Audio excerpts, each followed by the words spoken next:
Hey everyone, welcome back to Tanstwocents, where we keep it real about business leadership in the world of GovCon.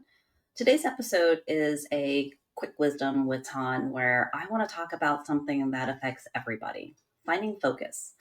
And let me start by saying that I have tried everything when it comes to staying organized and focused in GovCon, and I mean everything. Moleskin notebooks stacked on my desk, filled with half pages and ideas that I'll never go back to, and searching for hours for that one page. Trello, Asana, which, by the way, great for team collaboration. And somehow I always find that I forget to check things and start to ignore the notifications because there's so many. And who can forget the AI scheduling and task management tools? They're super advanced, but I find myself spending more time inputting the tasks than actually doing them. And so, what is the one common thread in all of these? They require just as much management than the work itself. And when you're in GovCon, whether you're running a business development strategy or managing proposals or tracking capture efforts or capture itself, the last thing you need is another tool that actually creates more work for you instead of more focus. And so here's the other thing. I'm a tactile person. I like the feel of actually having a pen in my hand. And there's something about the act of writing that actually makes ideas stick differently. Neuroscience even backs this up. And when you physically write something down, your brain processes and retains it in a way that typing on a computer just really can't match. And so that's why when I started using the Remarkable Paper Pro tablet, everything changed. I finally gave up. It finally gave me the best of both worlds. This tactile experience of writing without the stacks and stacks of notebook and paper, and without like the digital noise of emails and notifications and pop-ups that you find if you're using like a tablet or an iPad. Um, and that's what today's episode is all about, which is focus. Not just how do you get it, but how can you keep it? And in a world that's constantly trying to pull you in 100 million different directions, because in GovCon, focus isn't just about productivity, it's about focus, it's about precision. And precision is really kind of what helps win contracts. So let's talk about what's stealing your focus, the science behind how your brain actually works, and how you can start to protect your attention and your time like it's the most valuable resource you have, because honestly, it is. So, one of the biggest mistakes I think people make is when it comes to focus, is thinking about it as being a discipline. Like, if you just try harder, that somehow it will just magically happen, you'll be able to concentrate. But that's just really not how it works. And for me, controlling my focus started with controlling my environment. And that might mean different things to different people, but shifting and changing my physical environment and surroundings really did help kind of control my focus based on the type of work that I'm doing. So sometimes I need to really kind of focus on whether it's shredding an RFP or writing a proposal. And so I need to kind of sometimes move to a space that minimizes these distractions. And so the space might actually be different depending upon what I'm doing. So if I need to have like write a proposal, I might need to actually sit at a desk in an environment that's very structured with good lighting, um, good posture. But if I'm doing some research or I'm taking phone calls, I might actually change to a standing desk or go for a walk. Something where it doesn't matter if I'm actually in front of a computer screen or in a structured environment. But if I need to again, if I need to really stay focused, I am not going to be doing this at like a Starbucks or my son's lacrosse game or some type of a noisy environment that's kind of stealing my attention. But not every task is something that you really need to think hard about. Let's be serious. A lot of us spend the majority of our time going through emails and going through messages or trying to, check certain activities off of our to-do list and things like that. So for these administrative tasks or these things where we're trying to, like maybe plan or do some reading, we might actually be able to kind of do this in a more relaxed environment. And for me, I like to sit on my couch or to go sit outside. Or I can actually do this at a Starbucks or at my son's lacrosse practice. Things that just require a kind of mindless checking things off, crossing things off. It's so satisfying. But the key is to really kind of know how different your work modes and your environments really kind of affect your attention and your time to be able to kind of analyze and break down and focus. So the bottom line is don't put yourself in a place that is going to compete for your attention. But again, not all the activities and tasks that we do require a super high level of attention. And so, what I've learned is that how I work directly impacts like where I work impacts how well I work. And so, in GovCon, where precision really does matter, you can't afford to get some of this wrong. But it's not just a productivity hack, it's actually helping you to be more competitive because in a world where everyone is distracted, the person who really kind of can stay focused is going to be more effective and win in the world. So, let's talk a little bit about tools. And one of the biggest lessons that I've learned about focus is that the tools will kind of help shape how you think and how you focus. And it's not just all about organization, it's about how your brain processes. And again, I'm going to give you insights on how my brain processes, which might be very different than how your brain processes. But we all process information differently, we all retain details differently, and it will impact the how we execute on some of our priorities. And so for years, I kind of struggled to find this balance. I am a huge early adopter. And so I love technology. I love digital tools. And so I used, these digital task managers or AI schedule apps, and there's a lot of them out there. But at the end of the day, it really felt more like work. It was like managing it and inputting tasks and stuff like that. I started to kind of yearn for my Franklin planner or my bullet journal. And for those of us old enough to know them, they were in 3 ring binders and you get order the pages. And when you're done with the year, you put them in a notebook. And I've got boxes and boxes of these notebooks that I've never gone back to, but it's kind of nostalgic to kind of go back and be able to flip pages. And so I really did kind of miss writing things down and being able to kind of see my writing and kind of nostalgia go back and like what was I thinking or how my day was. But like at the end of the day, though, flipping through these pages really kind of became time consuming and it takes up space. And like who has time to kind of go through that? So I really wanted something that was going to be a little bit more structured, but helped me organize. I wanted something that was going to be a little bit more flexible to kind of allow me to kind of think when I needed to. And so that's kind of when I realized that I didn't have to choose an either or between a digital or a manual tool, but it was kind of knowing when to use each one of these tools. And so that's kind of what brought me to explore the Remarkable Paper Pro. And I'll include a link to the Remarkable Paper Pro so that you can kind of see for yourself if this tablet or this process will work for you. So I decided to make a shift in how I work. And so writing for me kind of helps to enforce and forces me to kind of slow down. It helps me process the information and kind of commit memory.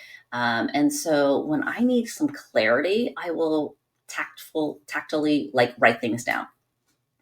But but when I needed to like organize something, I would need to kind of tag. I use like I wish I could find one on my desk right now, but those flags, those tags, it would tag my notebook. I would write on them. I would like write in the ledgers. But I needed to somehow find a way to kind of like search electronically. So Adobe's really good about that. Microsoft Word has like, really good features. That way I'm not kind of flipping through some of these pages. And so my Remarkable Paper Pro actually allows me to kind of do that too. So I was like, oh, great, paper and digital all in one place. But I need to kind of focus. So sometimes, you just need to just be able to take your highlighter, take your pen or pencil and be able to, read through a document that might be really difficult to understand or something that was really long. You need to focus.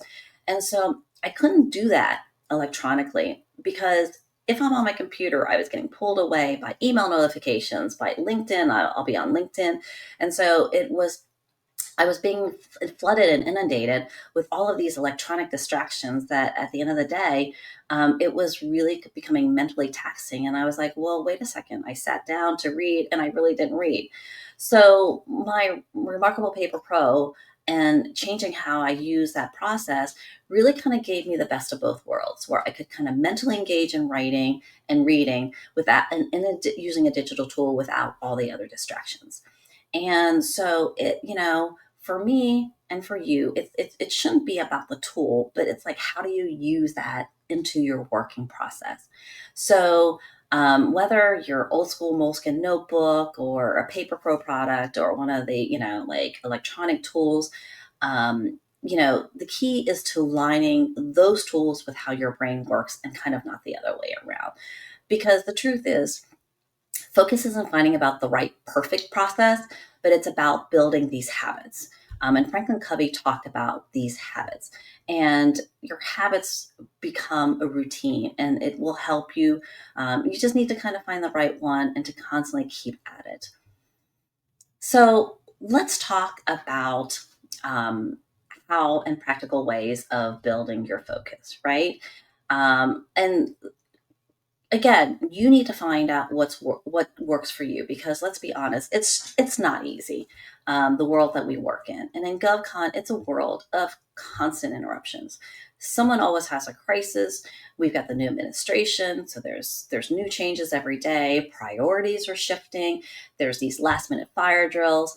But here's the deal: if you don't control your time and your schedule, everyone else will.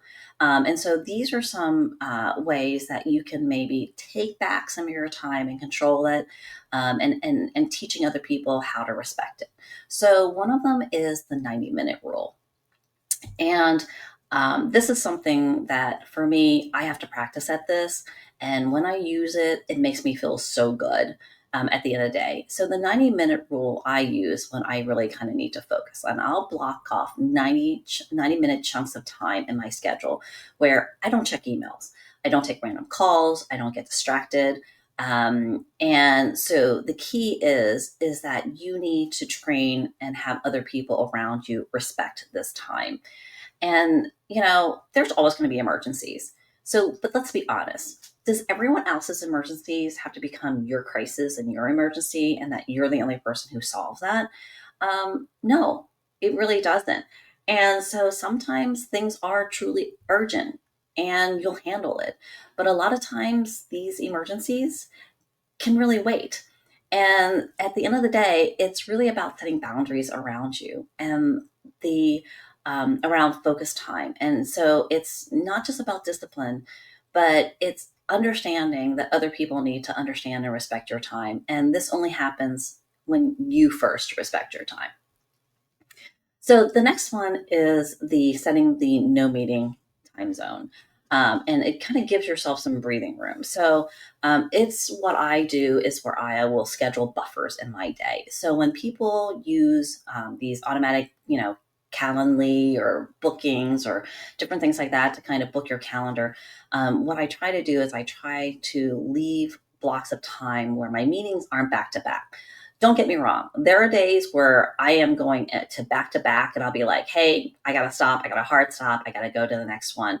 And I will tell, my attendees that ahead of time so that they know to respect my time. But if you're using at Entellect here, we're 100% Microsoft shop. And so we will use Microsoft bookings. There's a setting in there where you can automatically set a buffer time when people schedule meetings with you. I think you can set it for 15, 30 minutes or whatever, either before a meeting, so that the actual time that they're going to meet is on their schedule, but it books you to have like these blocks of time where no one else can schedule, let's say 15 or 30 minutes before that. So you're not going back to back. But let's be real. We've all had those days where we look up and all of a sudden it's like 5, 6 o'clock in the evening, and we haven't even started to do what we wanted to do for that day. So again, you're a work in progress. And you really do need to give yourself some slack. It's not about perfection. You're not going to get this perfect the first time. You're not going to get this perfect every day. But sometimes I even break my own rules. And sometimes I let my meetings run long. I check my emails when I shouldn't. And I let other people's issues and urgent emergencies kind of throw my whole day off. But here's what I've learned is that building better focus isn't something that just kind of happens overnight. It's messy. You're going to mess up. You're going to slip into bad habits, and you're going to let distractions kind of, like get to you when you swear that you weren't going to let them do that. And it's okay. So I'm giving you a pass. Give yourself a pass. But the key is to keep at it, keep trying, and adjust where you need to. Change a tactic, reinforce those boundaries, reset expectations with people so that they respect your time. Because people who win and are successful in GovCon aren't just the ones who know what to focus on, but they're the ones who know how to protect their time to focus long enough to actually get things done. So at the end of the day, GovCon isn't just about showing up. It's about executing with precision. And the biggest threat to this execution is distractions. And it's easy to get pulled off into other people's priorities, to let meetings, emails, and fire drills kind of dictate your day. But the real difference between those who are successful and win and those who struggle with this is that the winners and the successful people control their focus. So here's my challenge to you this week is track your distractions and see where your focus is slipping. Really pay attention to those and try to address them one at a time. Maybe it's a 90-minute rule. And so trying to establish and being intentional about creating that space for deep work might be what you need, or create a no meeting zone. Just start somewhere. Take control of your schedule and your life so that other people don't control that for you. And sometimes experiment with your environment. I find that putting myself into a different environment, a different location, a different workspace really changes my attitude about things. And so maybe it's standing instead of sitting, maybe it's locations. Do whatever matches how your brain works. And mostly just stick with it. And, we are all a work in progress, and it's about developing good habits. This isn't about perfection, it's about progress. And every small step you take to reclaim your focus is a step working towards a smarter, winning more, and showing up at your best. Because in GovCon and in life, your focus is your power. Protect it and own it. And until next time, you have to think big to win big. Be an intellectual.